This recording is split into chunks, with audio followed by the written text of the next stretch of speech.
Mom demanded $18,000 for my sister's wedding. When I refused, she stole it. Weeks later, both faced fraud charges and lost a $250,000 trust fund. Look, as a 27-year-old boy, I've always understood that my mother played favorites. Growing up, you just accept certain things. Some children receive the spotlight, while others get the bill. I was usually the latter. My younger sister Isabel was the golden child from the start, with private school paid for, a car given to her at the age of 18, and college tuition covered without her doing a single shift. Meanwhile, I was trudging through community college and working nights at a warehouse to pay textbooks for character development or whatever. But this was a completely new level of chutzpah. It was a Thursday evening around 7. I had just returned home from my job at the engineering firm, still dressed in my work clothes, and was ready to take a drink and unwind. That's when my mother entered my apartment. Yes, she still had the key. With that expression on her face, I was about to make another mistake I would later regret. She did not even sit down. I stood there in my living room, arms crossed, and dropped it like a bomb. Lucas and Isabel's wedding is in 3 months. She needs $18,000. You're going to give it to her. Not, can you help? Or, would you consider? But a straight-up demand for $18,000. I sat down slowly with my drink, attempting to digest what I had just heard. Mom, there is my entire savings account. I've been working on that for 4 years. Her expression did not change. That cold, calculated gaze she'd honed over decades. You do not need it right now. Isabel is getting married. Today is her big day. Lucas, family comes first. Or did I raise you to be selfish? There it was. She has been using guilt and manipulation since I was a child. Paint me as the bad person for wanting to keep the money I earned from working 60-hour weeks and skipping vacations. I took a breath and remained cool. Mom, I worked my butt off for that money. Isabel is 26. Her fiancé, Mark, has a job. They make twice as much as I do. If they can't afford their dream wedding, should they tone it back or save up? The wrong answer. Her face stiffened like concrete. So you plan to disgrace your sister? Allow her to walk down the aisle in a low-cost venue because her brother is too rich to support the family. Everyone will know that you declined. Your uncles, cousins, and everyone. The threat was evident. She would make me the villain of every family gathering for the rest of my life. Consider me the selfish son who let his sister's wedding fall apart. Never mind that I'd helped them before. I covered my mother's car payment twice last year. Paid for Isabel's emergency dental work, which included cosmetic veneers. But, yes, I'm the greedy one here. I'm not paying for Isabel's wedding, I stated firmly, looking her dead in the eyes. That's it. The temperature in the room dropped by roughly 20 degrees. Mom's lips tightened into a narrow line and her eyes became dark. You are making a mistake, Lucas. A large one. Do not say I didn't warn you. She turned and stormed out, slamming the apartment door so hard that it rattled the frame. I sat in the silence that followed. That sickening feeling in my belly told me that this was not over. I should have changed my locks that night. Should have frozen my credit. I should have done a number of things. But I figured even she wouldn't break certain boundaries. Yes, I was mistaken about that. My phone was vibrating like crazy when I got up on Friday morning. My bank's fraud department missed 3 calls and sent 2 text alerts. My stomach fell before I opened them. I logged onto my banking app, and my worst suspicions were true. My available credit has plummeted. Nearly $18,000 in pending charges were posted overnight. My checking balance was unaffected. This was all on my credit card. The transaction history made me want to punch through the wall. Wedding venue deposit, $6,000. The catering down payment is $5,200. Photography package costs $3,400. Florist charges $1,800. Dress adjustments cost $1,200. Reception decorations cost $600. The charges kept coming. All within an 8-hour time frame. I kept my credit card secured in my desk drawer. My hands were so shaky that I couldn't even dial the bank. I spent 20 minutes on the phone confirming information I already knew. Someone had used my card for a shopping spree, and they got my complete card information, including the CVV code. The fraud representative inquired whether anyone had access to my residence. My mother has a key, I explained, and she wanted the exact amount yesterday. The rep fell silent for a moment. Sir, I apologize, but you will need to submit a police report for fraud. We can begin the dispute process, but with family involvement, things could become problematic.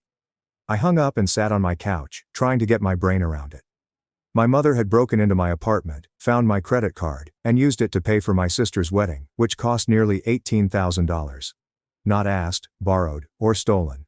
My friend Jonas, with whom I'd worked for 5 years, contacted right away to arrange our customary Friday coffee run. I heard something in my voice as I responded. "You sound like someone pissed in your cereal." "What happened, dude?" I told him everything. He paused for a time before saying, "Bro, you need to handle this now, or they'll keep doing it forever." He was correct. It wasn't simply about money anymore. This was about my mother thinking she could rob me and not face any consequences. I called my mother. She answered the third ring, sounded pleasant, as if she hadn't just committed felony fraud 14 hours before. "Morning, Lucas. I hope you've had time to think about. You stole my credit card." I cut her off, my voice hard. "You stole $18,000. Silence, followed by her trademark patronizing tone. "Oh, don't be too dramatic. I did not steal anything. I just handled things. Isabel needed assistance, and you were being stubborn. You'll thank me later once you see how lovely the wedding is." This woman has some nerve. She did not even refute it. Did not apologize. She acted like she was doing me a favor. "I need my card back now. And you are going to cancel all of those charges." She laughed. "Lucas, honey, it's already finished. The deposits are non-refundable. Simply accept it and move on. Besides, what are you going to do? Call the cops on your own mother?" There it was. The actual power play. She assumed I wouldn't press charges because of family loyalty and the way it would look, because she'd taught me never to generate a scene. Unfortunately, she had miscalculated. She had laughed too, but there was no humor about it. So much for it. "You have 72 hours to repay all of the money, or I will file a police report." "You would not dare." I hung up. Then I called the bank again and officially reported the stolen card and all charges as fraudulent. The representative directed me through the next procedures, including submitting a police report, which I booked for the following morning. Then I did something that will eventually pay off. I called my father. My parents divorced when I was 21, around 7 years ago. Dad had relocated 2 states over, remarried, and started a new life. The divorce had been messy. Dad found Mom had been siphoning funds from their joint accounts for years. This is why he left. He picked up on the second ring. "Lucas, is everything fine?" "Dad, I need to ask you about the will you mentioned before. The one Grandpa left." Saturday morning, I arrived at the police station with printed bank statements, transaction logs, text message screenshots, and a timeline of events. Inspector Elena Rossi, the officer who collected my report, was competent but first dubious. "You're filing charges against your mother for credit card fraud?" she inquired, studying the documents. "Yeah. She stole my card from my flat and spent all of my savings without my consent. I have evidence that she was in my apartment." That caught her interest. I accessed the CCTV footage on my phone, which I had obtained from my building management that morning. My mother sneaks into my apartment in the middle of the night and leaves 55 minutes later with a tiny purse. Inspector Rossi's expression changed from dubious to really concerned. "Mr. Moreau, this is considerable proof. With this film and the financial documents, we can surely proceed. Are you sure you want to file charges?" "I am certain." She nodded and began the papers. They told me it would take a few days to process, that they would need to question my mother and Isabel, and that I should be prepared for any backlash. I was expecting the wrath. This was part of the plan. Meanwhile, Mom had presumably told Isabel about what had transpired, as my phone began to fill up with texts from my sister. Angry ones. "How could you do this to me? My wedding is in 10 weeks. Everyone will know you're a selfish jerk. I hope you're enjoying spoiling my wonderful day." Actually, I was. I did not respond to any of them. I just screenshotted everything and saved it to my evidence folder. My uncle Stefan, Mom's brother, called me on Sunday evening. He'd always been more sensible than her, but he avoided family conflict. Emphasis on typically. "Lucas, your mother called me in hysterics. Says you're attempting to have her arrested due to a misunderstanding." "Uncle Stefan, she stole my credit card and spent $18,000 without my authorization. That is not a misunderstanding." He exhaled. "I'm not saying what she did was right, but is it truly worth breaking the family apart? Can't you simply figure it out?" "Ah, yes. I believe he meant that you just let her rob you in peace. She had an opportunity to put things right. She refused. This isn't about money anymore. It is about their believing that they can do whatever they want without consequences." There was a prolonged pause. "Your mother stated something about combating this. She said she had resources. This made my blood run cold. Resources meant lawyers, which is why my discussion with Dad the other day was so crucial. After I hung up, I opened the folder Dad had sent me overnight. Inside was documents about my grandfather's inheritance, specifically the trust fund he established before his death 5 years ago. Grandpa had been a successful small business entrepreneur who sold his company for a fair sum of money. Divide the money among his children and grandchildren, according to the trust's strict terms. The key clause is hidden in legalese. Any beneficiary convicted of fraud, theft, embezzlement, or financial crimes against another family member forfeits their whole portion in the trust, which will be redistributed to the remaining beneficiaries. Mom's part of $200,000 is now held in a managed trust, which she will not be able to touch until she is 62 next year. Isabel had a smaller share, $50,000, that would be unlocked when she was 28. The finest thing was that Grandpa had appointed me as the secondary trustee after Dad. If Mom was convicted of fraud, I would have the ability to implement the forfeiture clause. Every cent would be allocated to me and my cousins. Dad had warned me about this clause years ago when the will was read. Grandpa said he included it expressly because he had witnessed Mom's manipulative tendencies and wanted to shield the family from them.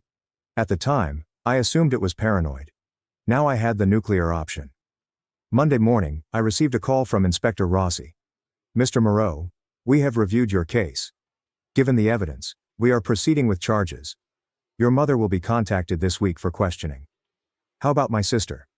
She intentionally profited from the fraud."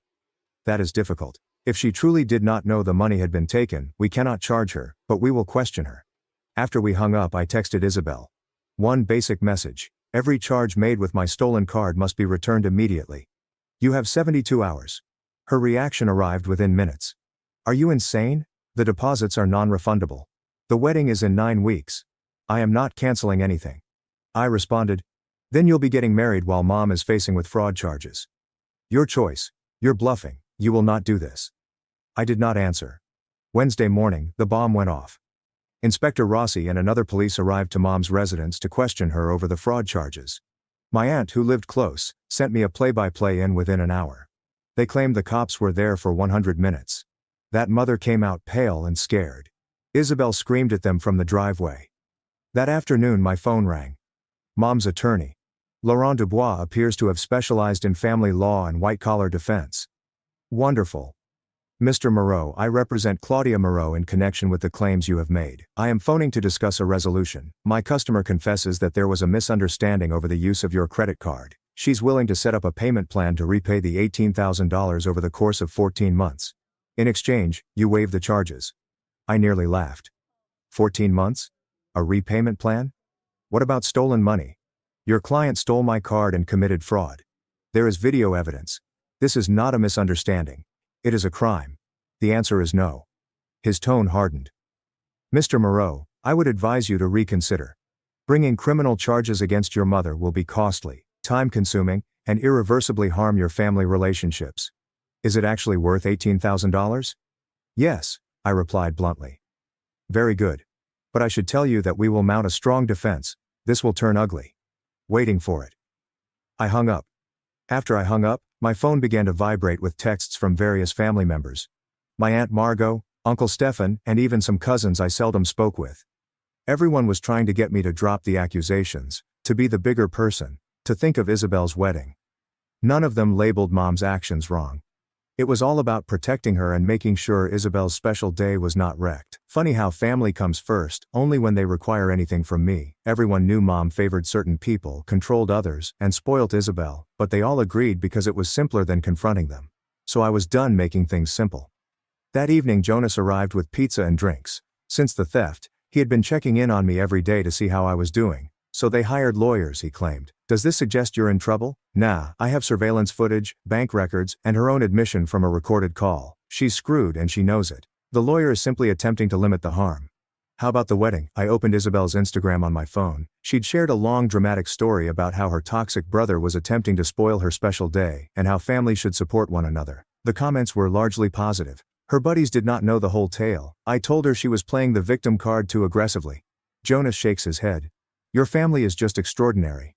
What's your overall goal here?" I told him about the trust fund, Grandpa's forfeiture provision, and the $200,000 Mom may lose if convicted. He let out a low whistle. "Wow, that's tactical. It is justice. She has spent my entire life taking from me. money, time, and peace of mind. Now she is about to learn a lesson. And Isabel is collateral damage. She could have done the right thing by refunding the expenses. Instead, she is playing the victim.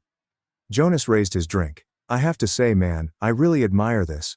Most people would have surrendered by now.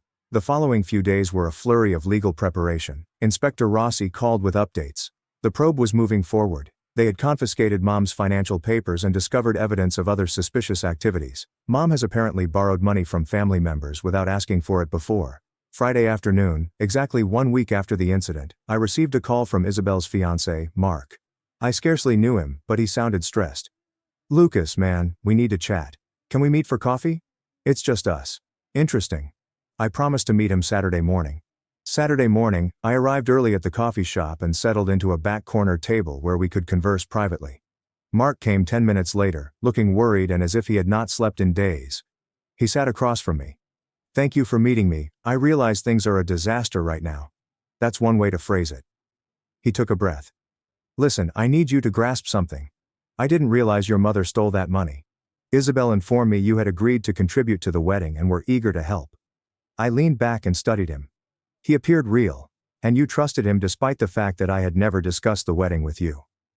Isabel mentioned that you two had a complex connection, and that you were more comfortable communicating through your mother.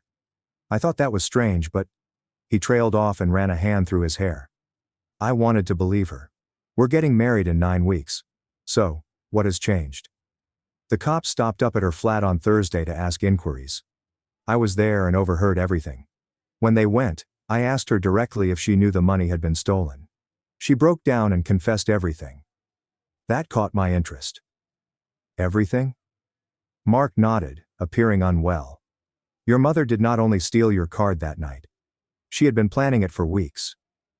Isabel scouted your place during a visit 3 months ago to find out where you kept your wallet, paperwork, and everything else. Isabel suggested hitting the account at night, when you'd be sleeping and less likely to notice immediately away. My palms tightened into fists beneath the table. So Isabel was more than simply a passive recipient. She actively participated. The whole surprise sister act was just that. An act. She worked out the details with her mother. I inquired, keeping my voice level. Yes, it appears that your mother has been attempting to figure out how to access your money for months. Isabel is the one who pointed out that if you were asked directly, you would probably say no, therefore they should just accept it.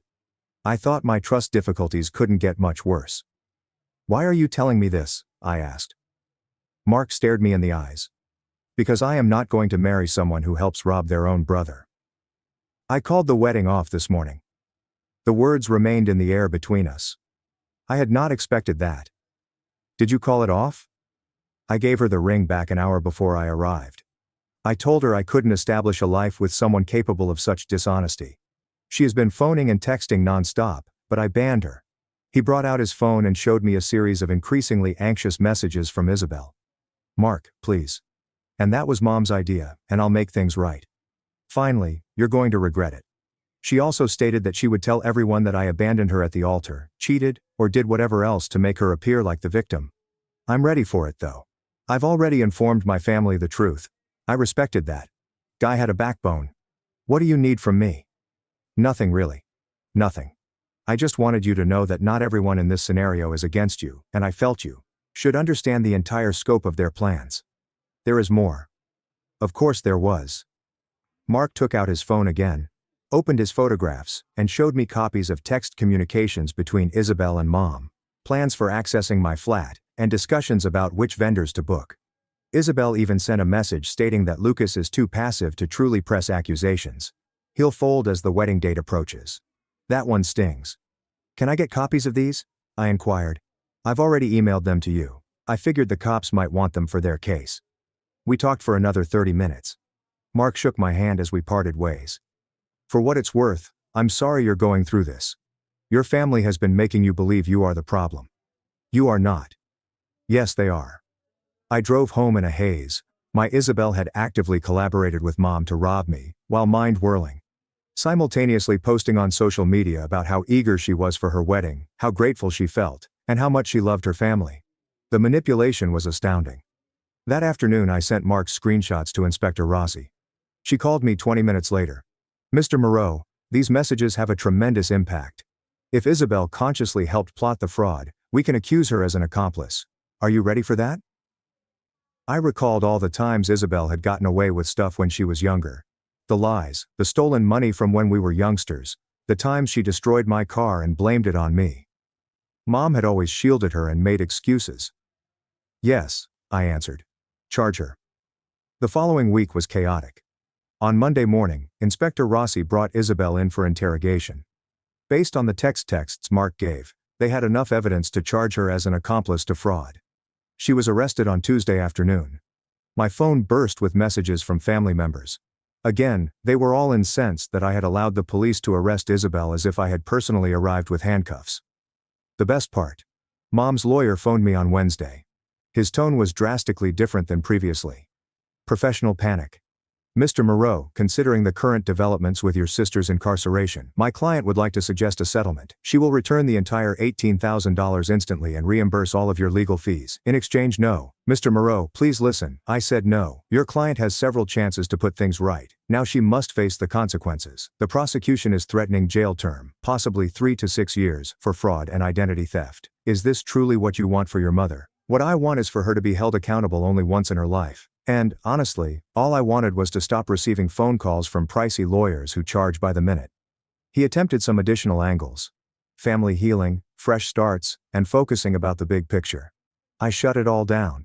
Finally he sighed deeply. Mr. Moreau, you're making a terrible mistake. This will haunt you. Nah, I can deal with it. Friday afternoon brought the moment I had been waiting for. Inspector Rossi called to provide an update. Mr. Moreau, your mother has been officially charged with credit card fraud, identity theft, and felony theft. Your sister has been charged as an accomplice. If convicted, they will both face lengthy jail terms. However, the prosecutor's office has stated that they are willing to consider a plea offer provided both defendants demonstrate regret and make full reparation. What kind of plea agreement? Probation, community service, criminal record, and no jail time if they comply and repay everything right away. But there is a catch. They'd have to plead guilty in court and publicly disclose their actions. Allocution entailed standing before a judge and confessing their misdeeds on the record, public humiliation, legal penalties, and a lasting criminal record. When might this occur? The hearing is planned for Monday. Both your mother and sister would have to agree to the terms by the end of today, otherwise, this will go to trial. I thanked her before hanging up. Then I waited. I wondered if Mom would swallow her pride and accept the agreement, or if her ego would demand a trial. My phone rang 2 hours later. Mom's number. I let it go to voicemail. She called 3 more times and left a message. Her voice shook. Lucas, please pick up. We need to discuss Monday. The lawyer suggests we should accept the plea deal. We don't have a choice but to admit everything in court. Everyone will know. Please, there must be another way. Call me back. I did not respond. Saturday morning, Isabel attempted to call from a new phone number, most likely a friend's, because I had blocked her. I did not pick up. She also left a voicemail. Lucas, this is me. I understand your anger, but please do not take this to court. Mark left me. The wedding is canceled. All of my friends are aware of what transpired. I have lost everything. I ask you to drop the charges. I'll repay you myself. I promise. I will obtain a job. I will do whatever it takes. Please don't make us go through with this. Her voice cracked at the end. Then she sobbed. I felt a twinge of something. Not really sympathy, but perhaps pity. Then I remembered the text she sent to Mom. Lucas is too passive to follow through. I did not respond. It turns out I am quite passive. I'm sitting on my couch, passively watching everything unfold. Monday morning, I arrived at the courthouse. Inspector Rossi had informed me I didn't have to be present, but I wanted to see everything through. I wanted to see them confront what they had done. Call it closure or petty. I'll call it both. The courtroom was small, with the usual mix of defendants, attorneys, and family members. I sat in the back row. Mom and Isabel were in the front with their lawyer, dressed as if they were attending a funeral. Isabel's eyes were red from crying, and she was attempting to convey sympathy for the defendant. Cute. Marianne Keller, an older woman, presided over the case. Mom and Isabel stood while the charges were read out. Judge Keller inspected them over her glasses. How are you pleading? The attorney cleared his throat. Your Honor, both defendants seek to enter guilty pleas and accept the prosecution's plea arrangement. All right, Mrs. Moreau. Miss Moreau, do you understand that pleading guilty means admitting to these charges on the record? Are you going to have a criminal history? Mom's voice was hardly audible. Yes, Your Honor. Isabel only nodded, unable to respond. Then allocute and tell me what you did. This was it. It is now or never. Mom took a hesitant breath and started talking, her voice hollow. I went into my son's apartment without permission in the middle of the night. I took his credit card from the counter. I used it to charge $18,000 towards my daughter's wedding expenditures. I did this knowing he was refusing to give me the money. I did this purposefully and without his permission. Judge Keller turned to face Isabel. And you, Miss Moreau? Isabel's voice crackled. I helped plan it. I told my mother where my brother stored his credit card. I realized the money was being stolen without permission. I spent that money on my wedding, knowing it had been stolen. The courtroom remained silent. Judge Keller stared at them for a long time. Beautiful. The court accepts your guilty plea. You will each serve 4 years of probation, complete 250 hours of community service, and pay $18,000 in restitution, with an initial payment due in 45 days, and the remainder on a probation plan. You will also attend court-ordered therapy. Any breach of probationary conditions will result in immediate jail sentence. They both nodded in humiliation. As everyone poured out of the courtroom, Mom noticed me in the back row. Our gazes met. Hers were filled with tears of defeat and possibly sorrow. I thought, well, dandy. Outside the courthouse, Isabel attempted to approach me. Her lawyer drew her back, most likely out of fear that she might exacerbate the situation. She called out nevertheless. Lucas, may we please talk? I walked to my car without reacting, got inside, and drove away. 3 days after the court hearing, my phone began to ring again. Mom comes first, followed by Isabel and other family members. All of them wanted to communicate, work things out, and get past this. I ignored each of them for 72 hours. Allow them to simmer in the repercussions of their conduct. Allow them to wonder if I will ever speak to them again. Then, on Friday morning, I received a call from an unfamiliar phone number. I answered it out of curiosity. Is it Lucas Moreau? A female voice, professional and clipped. Yeah. Who is this? I'm Anna Vogel with Cornerstone Bank. I'm phoning about Claudia and Isabel Moreau. They've designated you as the point of contact for a loan application. My blood became chilly. Which loan application? They are seeking for an $18,000 joint personal loan to make the reparation payment to you as mandated by the court. However, due to their recent criminal convictions, the application has been flagged. We need to confirm some details with you, so they were attempting to obtain a loan to repay me, most likely at a high interest rate, which they would then blame on me in some way. I could almost hear it. Lucas had us take out a predatory loan. I'm not involved in their financial decisions, I stated firmly. Whatever they decide to do is their business. Understood. I merely needed to confirm that you are the victim in their fraud case. We validated using public records, so that was all I needed. I appreciate your time. She hung up. I sat there thinking that the 45-day restitution period was coming, and they didn't have the money. Mom probably couldn't use her trust fund yet, and Isabel didn't have any income. Good. That afternoon, I finally called my father. Lucas, I've been trying to reach you. I saw the court records. Wow, what a week. You could say that. Listen, I need to know how to execute the forfeiture clause in Grandpa's trust. My mother was convicted of fraud against me. That triggers the clause, correct? He was silent for a moment. Yes, it does. Do you want to go through with it? Yes, I want to enforce it. I will email you the trustee documents. You will need to notify both the court and the trust administrator. It takes around 75 days to process, but once done, her part is redistributed. You will receive the largest portion because you are the victim. And Isabel's portion is subject to the same clause. If she is convicted of fraud against her family, she will also lose it. Both of them forfeit a total of $250,000. I let it sink in. 250 grand. More than enough to cover what they had stolen from me 14 times. Do it, I instructed. File the paperwork. That evening, I returned to my mother's house for the first time since the theft. Did not go inside, just sat in my car across the street watching. The lights were on. I saw shadows moving around within. I wondered what they were saying, if they were arguing or crying, and who they were going to guilt trip next. My phone vibrated. A text from Mom. I know you are outside. Please come inside. We need to talk. Of course she had seen me. Woman had hawk-like eyes.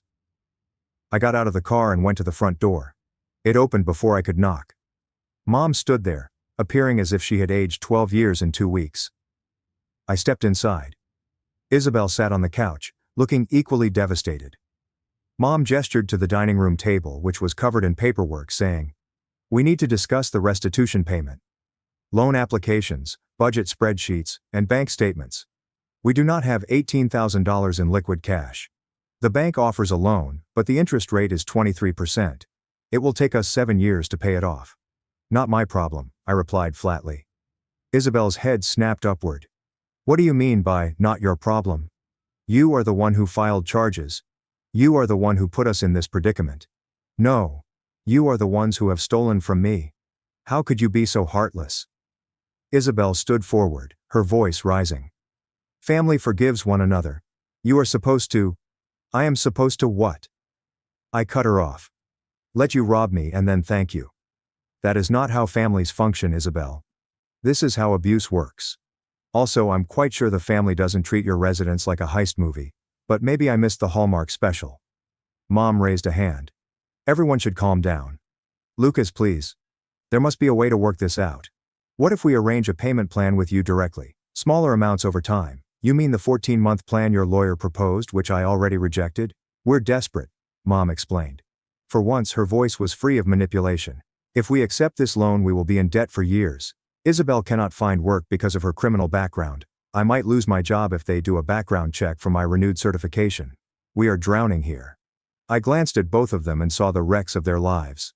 Part of me was satisfied, but another part of me, the part that recalled family meals and birthday celebrations and Mom teaching me to ride a bike, felt a flash of something. Not forgiveness, not yet. Perhaps never, but something gentler than pure wrath. This is what's going to happen, I explained softly. You're going to take the loan. You will pay me back in full within 45 days, as mandated by the court. And then you'll both go to therapy. Real treatment, not court-ordered counseling. You're going to figure out why you thought it was acceptable to treat me as your personal ATM for 28 years. Isabel opened her lips to argue, but I raised a hand. And if you genuinely do the work, change, and demonstrate genuine contrition over the course of several years, maybe we can rebuild something. However, it will not be the same as before. It will never be the same as before. Because that version of our family was built on you two taking advantage of me, and I'm tired of being exploited. Mom's eyes flooded with tears. Lucas, please, there is something else. The trust fund. Your father said that you are executing the forfeiture clause. That is our future. That is our security. So Dad had already contacted them. Good. Yes, you committed fraud against me. Grandpa's trust is clear about what happens if you do that. Isabel yelled. That's $200,000. That is my inheritance. You cannot just take it. I'm not taking it. You are giving it up. There is a big difference. Grandpa saw it coming. He knew what you were capable of, and included safeguards for the family. Now that protection is activated because you've proven him correct. Mom fell into a chair, face buried in her hands. We will have nothing. There are no funds, nest eggs or anything. You'll have what everyone else has, which you earned through your own efforts. Welcome to the way the rest of us live. The resulting silence was profound, broken only by Isabel's silent sobs. I felt no triumph, only a strange emptiness, as if I were closing the door on a chapter of my life that I had never wanted to write in the first place. I'm leaving now, I said, walking toward the door. You have 40 days to make the restitution payment. Following that, we'll see. Lucas, please wait. Mom's voice halted me on the threshold. Do you dislike us? I turned back. Instead of the manipulative mother who had stolen from me, I saw a damaged lady who had ruined her own family out of greed and partiality. No, I replied honestly. I do not detest you. I just don't trust you. And I'm not sure I ever will again. That is up to you to fix, not me. I stepped outside, got into my car, and drove away. 5 weeks later, the initial restitution payment arrived in my account on the last possible day before they were in violation of probation. I deposited it, watched my savings amount return to normal, and felt a weight lifted from my shoulders. 3 months later, the trust forfeiture was finalized. I received a check for $155,000 as my part of the reallocated funds. I deposited it in a high-yield savings account and did not touch it. That money represented my future, my emergency fund, and a security blanket that no one could steal. They could try, but we've seen how that works out. Mom texted me occasionally. Updates on her therapy sessions and apologies that seemed more real each time. Small efforts to rebuild a bridge between us. I responded occasionally, brief, courteous but distant. Isabel ceased contacting me when I didn't answer to her 5th or 6th apologies SMS. I learned from family that Mark had relocated to another state and was working at a call center to rebuild her life. Good. She needed to experience what true work felt like. They attempted to drown me with their entitlement and manipulation. Instead, they drowned themselves. I learnt to swim.